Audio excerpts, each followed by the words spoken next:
Hello student, इस video के अंदर हम क्लास 8th का चैप्टर 6 देखेंगे साइंस का, जंतुओं में जनन। ठीक है, तो जंतुओं में किस प्रकार से जनन होता है, यानी कि जनन प्रक्रिया किस प्रकार से होती है, यानी बच्चे कैसे पैदा होते हैं, वो हम देखेंगे। ठीक है, तो सबसे पहले हम यहाँ पर देखते हैं। देखो, जनन की कौन कौन सी विधि होती है। ठीक है, इसमें आता है, सबसे पहले आता है लैंगिक जनन। किसे कहते हैं? लैंगिक जनन का अर्थ होता है कि जहाँ पर नर और मादा मिलकर, ठीक है, नर और मादा मिलकर क्या करते हैं, संलयन करते हैं, यानी कि सेक्सुअल एक्टिविटी करते हैं, तो उसको लैंगिक जनन कहा जाता है। ठीक है, ये प्रक्रिया जो है ये निरंतर चलती जाती है। ठीक है, इसी प्रकार से अगर हम देखते हैं, पौधों की ही तरह जंतुओं में भी जनन की दो विधि होती है। एक होता है लैंगिक जनन और एक होता है अलैंगिक जनन। ठीक है, तो ये दो प्रकार के क्या होते हैं, जनन होते हैं। ठीक है, तो सभी स्टूडेंट इसको देख लें।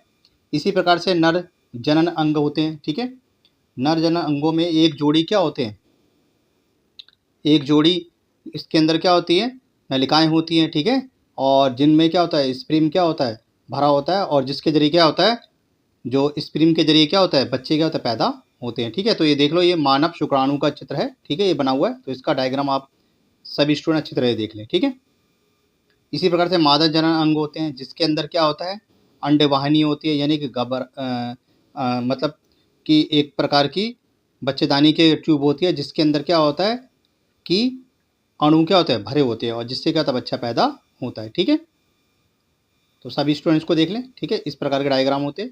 ठीक है, ये होता है निषेचन। ठीक है, ये केंद्रक होता है इसका, इस प्रकार के जोड़े बनते हैं। ठीक है, अब आता है निषेचन। क्या होता है, जनन प्रक्रिया पहला चरण शुक्राणु और अंडाणुओं का सलन होता है।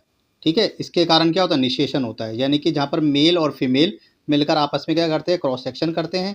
क्रॉस सेक्शन करने से क्या होता है कि बच्चे पैदा होते हैं। ठीक है, बात समझ में आ रही है? तो इसके अंदर हमारे को थोड़ी सी चीज़ याद रखनी है कि जो मेल होता है उसमें XY क्रोमोसोम्स होते हैं, और जो फीमेल होता है उसके अंदर XX क्रोमोसोम्स होते हैं। ठीक है, मेल के अंदर XY क्रोमोसोम्स होते हैं, फीमेल में XX क्रोमोसोम्स होते हैं। जब मेल का एक X फीमेल के एक X से मिलता है, ठीक है, तो लड़की पैदा होती है। जब फीमेल का एक X मेल के एक Y से मिलता है, तो लड़का पैदा होता है। The 50% chance is boy and 50% chance is girls. ठीक है, 50% संभावना लड़की पैदा होने की होती है, और 50% संभावना लड़के पैदा होने की होती है। ठीक है, इसी प्रकार से परक नली शिशु के बारे में आपने सुना होगा। ठीक है, जिसको टेस्ट टू बेबी कहते हैं। इसके अंदर IVF के जरिए बच्चे पैदा किए जाते हैं। ठीक है, ये नॉर्मल तौर पे वहाँ यूज़ होता है। परक नली शिशु बोलते हैं इसको, टेस्ट टू बोलते हैं।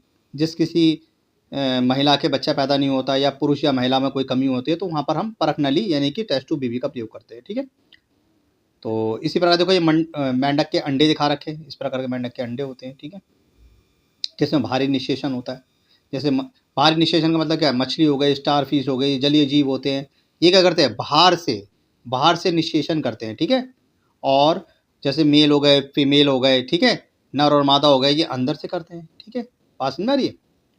इसी प्रकार से मछली और मेंढक एक बार में क्या करते हैं, सैकड़ों अंडे पैदा करते हैं। ठीक है, आप मुर्गी को देखोगे तो मुर्गी एक बार में एक ही अंडा देती है, परंतु मेंढक हो गए, मछली हो गई, एक बार में कई सारे अंडे देते हैं। ठीक है, तो ध्यान रखना है।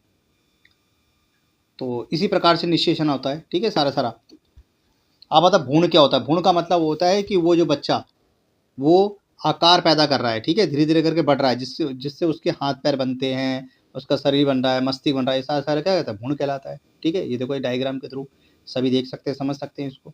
ठीक है, इस प्रकार का डायग्राम होता है सारा। तो सभी स्टूडेंट इसको अच्छे से देख लें। ठीक है, ये देखो, ये मदर की टमी के अंदर बच्चा है। ठीक है, मदर की टमी के अंदर बच्चा क्या है, 9 महीने तक रहता है। ठीक है, बात समझ आ रही है? तो इसी प्रकार से क्या था, बच्चा पैदा होता है। ठीक है, इसी प्रकार से आपने देखा होगा पौधों के अंदर होता है। ठीक है, पौधे जो होते हैं, जैसे सपोज करो कोई तितली हो गई, मधुमक्खी हो गई, कोई ततैया हो गई, जब वो मेल फूल के अंदर रस पीने के लिए आती है, तो उसके जो सेक्स क्रोमोसोम्स होते हैं वो उसके अंदर लग जाते हैं, पैरों में चिपक जाते हैं, और जब फीमेल फूल के अंदर वो रस पीने के लिए आती है, तो उसके अंदर ट्रांसलेट हो जाता है। इस तरीके निषेचन होता है। इसी प्रकार से दो फूल पास पास लगे हुए हैं, तो हवा चलने से क्या होता है, उनके जो सेक्सुअल हार्मोन्स होते हैं वो एक से दूसरे के अंदर चले जाते हैं। इस तरीके से नए नए क्या होते हैं, फूल पैदा होते हैं। ठीक है, बात समझ आ रही है? अब आता है शिशु। शिशु क्या होता है, धीरे धीरे करके बच्चा क्या होता है, धीरे धीरे करके बड़ा होने लग जाता है। ठीक है, जब निषेचन हो जाता है तो निषेचन होने के बाद क्या होता है, बच्चा धीरे धीरे करके बड़ा होने लग जाता है, ठीक है। और जब बच्चा धीरे धीरे करके बड़ा होता है तो बड़ा होने के बाद बच्चा 9 महीने बाद क्या होता है, बाहर आ जाता है, ठीक है। और ये माता जो भी कुछ खाती है, ठीक है, ये देखो माता जो भी कुछ खाएगी, ये ट्यूब लाल वाली ट्यूब देख रहे हो, इस ट्यूब से ही बच्चा सब कुछ प्राप्त करता है। यानी कि माता जो कुछ खाएगी बच्चा ग्रहण करेगा, ठीक है। इसलिए माता को अच्छे अच्छे पोषक तत्व खाने चाहिए उस समय, ठीक है। अब आता है अलैंगिक जनन। क्या होता है अलैंगिक जनन का मतलब होता है कि जिसके अंदर जैसे कोई प्लांट हो गए, ठीक है, जैसे हाइड्रा हो गया, अमीबा हो गया, ये सब क्या करते हैं, अलैंगिक जनन करते हैं, ठीक है। ये देखो ये मेंढक का चित्र है, ठीक है। इस प्रकार से मेंढक होते हैं। पहले अंडे बनेंगे, अंडे के बाद क्या बनेगा, टैडपोल बनेगा, ठीक है। पहले वाला टैडपोल हो गया, उसके बाद वाला टैडपोल हो गया, और फिर क्या बनता है, मेंढक बन जाता है, ठीक है। इस तरीके से मेंढक का जीवन चक्र आपने सभी स्टूडेंट ने करना है, जीवन चक्र, ठीक है। ये आ जाता है कई बार। ये देखो इसी प्रकार से हाइड्रा है, ठीक है। हाइड्रा के अंदर क्या होता है, यहाँ से देखो आप देखो ना ये साइड में, इससे यहाँ क्या होता है, ये एक प्रकार बुड मतलब पैदा हो जाता है और फिर ये अलग हो जाता है, अलग होने के बाद नया एक हाइड्रा बन जाता है, ठीक है। इसी प्रकार से अमीबा का आता है। अमीबा में देखो ये है, अमीबा में क्या हुआ, विभाजित केंद्र हो जाएंगे, यानी कि सेंट्रल हो जाएंगे, ठीक है। दो दो टूट जाएंगे, 2 पार्ट में टूटने के बाद क्या होता है, ये अलग अलग हो जाएंगे। तो अमीबा में क्या होता है, द्विविखंडन होता है, ठीक है। अमीबा 2 भागों के अंदर टूट जाता है, ठीक है। इसी प्रकार से जंतुओं के अंदर जनन प्रक्रिया चलती रहती है, ठीक है। ये देखो ये डोली की कहानी क्लोन है, ठीक है। सबसे पहले क्या बनाया गया, एक क्लोन बनाया गया था 5 जुलाई, ठीक है, 1996 के अंदर बनाया गया था। ये पहला क्लोन था, ठीक है, जिसको डोली कहा गया, ठीक है। ये एक प्रकार की क्या थी, भीड़ थी, भीड़ का क्लोन बनाया गया था सबसे पहले, जिसका नाम डोली रखा गया, ठीक है। ये देखो इस प्रकार का क्लोन था, ठीक है। और उसके बाद क्या हुआ कि धीरे धीरे प्रोसीजर चलते चला गया और मनुष्य ने खूब ज़्यादा मात्रा में तरक्की करी है, ठीक है। तो ध्यान रखना पहला क्लोन क्या था, डोली, ठीक है। तो आपका ये चैप्टर खत्म हो गया है बच्चों।